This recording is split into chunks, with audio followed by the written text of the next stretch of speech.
hits in his arc, trusts Yusuf Pathan to hit it. If it is there to be hit off the very first ball he faces, he will hit it.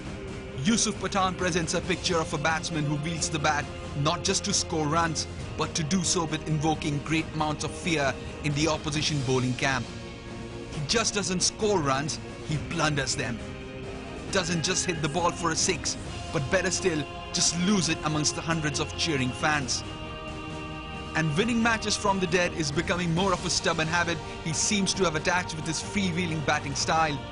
Not to forget the important role he plays with the ball to chip in with important breakthroughs just when the team needs it the most.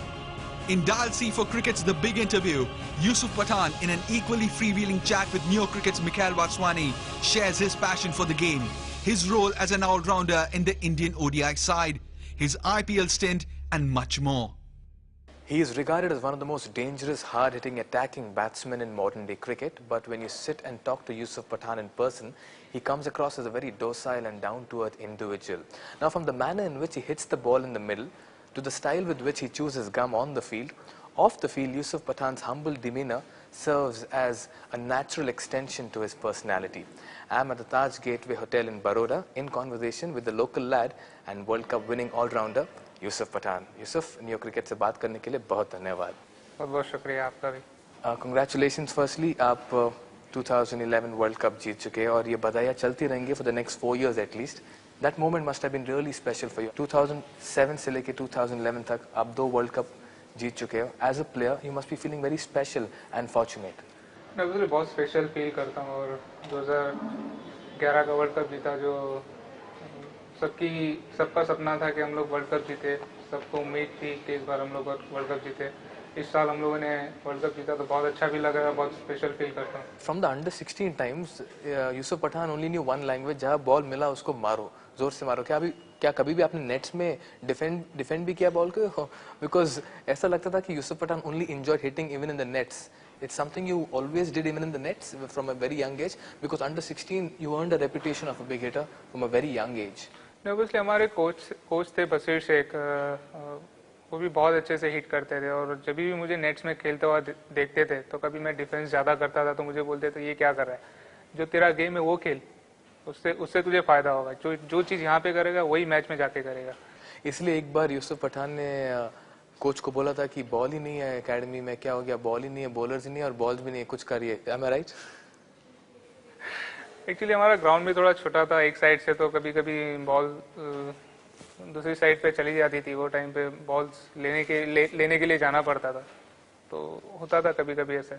Like Yusuf, the best part about you as a player is you've come through the ranks like many other players. You spent a lot of time in the domestic grind as well. But when you look back today, from playing in the मस्जिद में पहले खेलते थे, फिर tennis ball के साथ भाई cycle पे जाके खेलते थे, उस दौर को थोड़ा अगर आप बता पाओगे. As 2 brothers used to play in the मस्जिद, लेकिन उधर लोग बोलते थे कि लोग बहुत हल्ला मचा रहे हैं, प्लीज इनको भगाओ इधर से. फिर आप लोग टेनिस बॉल लेके कहीं और जाते थे. इसलिए बचपन से हम लोग को बहुत शौक था और साथ में ही खेलते थे एक दूसरे के साथ. जब हम लोगों ने स्टार्ट किया तो मस्जिद में खेला करते थे. कई लोग कंप्लेन भी करते थे कि भाई बहुत शोर करते बच्चे, इनको बोलो कुछ.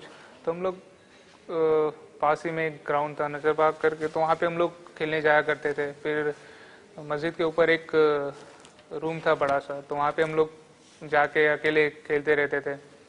और धीरे धीरे स्टार्ट किया हम लोगों ने क्लब क्रिकेट खेलना, तो एक दूसरे के साथ जाया करते थे.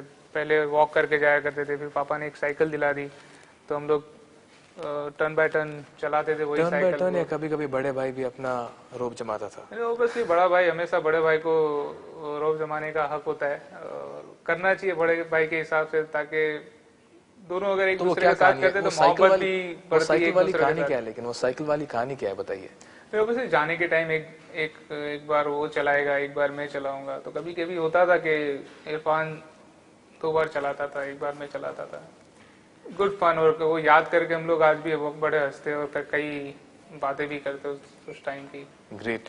अच्छा देखा जाए तो finally if you had to announce yourself in India, it happened in 2007. Yusuf, एक दियोदर ट्रॉफी मैच था जहां आपने ओपन किया था और उस पहले मैच के पहले ही बॉल में आपने सिक्सर मार दिया और you went on to hit a century in that match, if I remember. Was that the turning point? Because after that, you soon got a chance to play in the T20 World Cup as well. Tell us something more about that match. वो match में क्या हुआ था? नहीं, obviously उस time पे Chandrakant Pandit coach थे west zone team के. उन्होंने कहा कि ओपन करेगा. मैंने बोला ठीक है सर, करूंगा, कोई बात नहीं. तो पहली मैच में रन्स किए, कुछ 25 पे आउट हो गया. उसके बाद मैंने 56 समथिंग किए. उसके बाद कुछ 60 किए और लास्ट मैच में 100 किया था मैंने. तो और हम लोग काफी टाइम के बाद देवधर ट्रॉफी जीते थे वेस्ट जोन.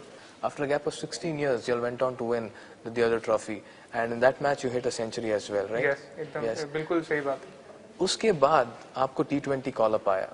Shocked, surprised, कैसा? Because at the end of the day, nobody had heard much of Yusuf Pathan. Everybody knew that Yusuf Pathan was Irfan Pathan's brother. आपको understandably आपको खुद का identity बनाना था उस टाइम पे.